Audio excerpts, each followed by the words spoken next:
गाडरवारा में विगत दिनों पहले संदिग्ध परिस्थितियों में हुए हादसे में रोहित भरदेले की मौत हो गई थी, जिसके बाद गाडरवारा में श्रद्धांजलि सभा का आयोजन किया गया।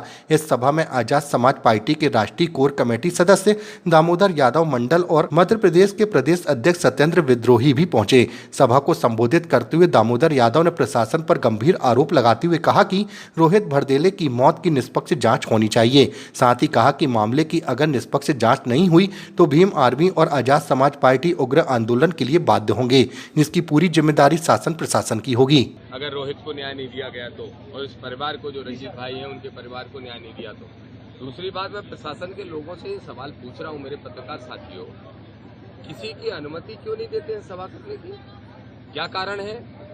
अगर इतना ही मेरा बोलना बुरा लगता है तो मध्य प्रदेश की सरकार में हिम्मत है तो मुझे बैन कर देना, उनको तो अधिकार है। मैं बोल ही नहीं पाऊँ, कभी मीडिया में भी ना बोल पाऊँ, सभा में जाके नहीं बोल पाऊँ, तो फिर बैन करने की हिम्मत नहीं है, क्योंकि कोर्ट में उल्टा लटका देंगे हम कोर्ट में और जवाब नहीं दे पाएंगे। न्यायपालिका जिंदा है और बाबा साहब के संविधान से चलती है, और न्यायाधीश भी आज भी बहुत सारे ईमानदार बैठे हैं। तो फिर ये ऐसा षड्यंत्र करते हैं कि अधिकारियों से पहले 18 तारीख को अनुमति ले ली और 18 से लेके जाके 25 को कैंसिल करते हैं। शर्म नहीं आती? कौन सी एसडीएम है, कौन सा एसडीओपी है, कौन से ऐसे अधिकारी है, कलेक्टर एसपी, सबको शर्म करना चाहिए।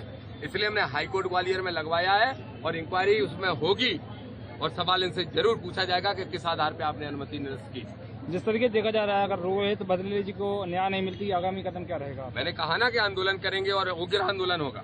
मेरा आंदोलन शांत कभी नहीं होता, उग्र ही होता है। प्रशासन जानता है, इसलिए डरता है। बेहतर है कि वो संविधान तोड़ने से डरे और न्याय दे।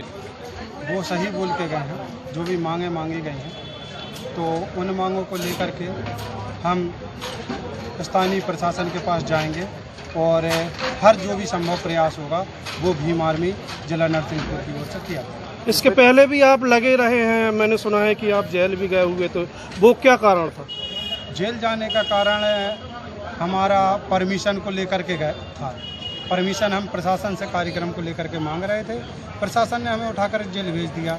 वो परमिशन को लेकर के हम जेल गए थे, इस कारण से जेल नहीं गए थे। अभी हमने न्याय की आवाज़ भीम आर्मी ने बुलंद नहीं की है, अब हम भीम आर्मी रोहित भाई की आवाज़ को बुलंद करेंगे। सूत्रों के अनुसार जानकारी मिली थी कि आपको जेल में भी प्रताड़ित किया गया है। हाँ, जेल में प्रताड़ित किया गया है। जो भी वहाँ के रोज़मर्रा के काम है वो कराए गए, और जहाँ से यहाँ से पहुँचे थे उस समय भी भरपेट खाना तो नहीं मिला। लगभग 2 रोटी पतली पतली मिली और सब्जी मिली, तो भूखा भी रहना पड़ा। हमारे कई साथी ऐसे हैं जो खाना नहीं खा पाए हैं और भूखे रह रहे। पिताजी ने उनको न्याय नहीं मिल पा रहा, तो क्या कहेंगे आप इस बारे में? सर्वप्रथम तो आपके चैनल के माध्यम से स्वर्गीय रोहित भरदेले जी को मैं अपनी ओर से सादर श्रद्धांजलि अर्पित करता हूँ। और चूँकि बहुत ही दुखद घटना है, किसी का युवा लड़का यदि संदिग्ध परिस्थितियों में किसी की मौत हो जाती है तो पिता को पता भी नहीं रहता है, तो यह बहुत ही दुखद घटना है। हम चाहते हैं, भीम आर्मी भारत एक कमीशन चाहता है कि इसकी न्याय की जांच हो और उनको न्याय मिले। और यहाँ पर प्रशासन कुछ न कुछ गोलमोल तो कर रहा है, क्योंकि यदि गोलमोल नहीं कर रहा होता तो 26 मार्च को हमारे माननीय दामोदर जी को आने से नहीं रोकता। और यह पैमाने कि प्रशासन को न्याय देना पड़ेगा। यदि प्रशासन न्याय नहीं देगा तो भीम आर्मी भारत एकता मिशन न्याय दिलाने के लिए सड़कों पर उतरेगा, उग्र आंदोलन करेगा, क्योंकि हम अपने दलित भाई की शहादत को बेकार नहीं जाने देंगे।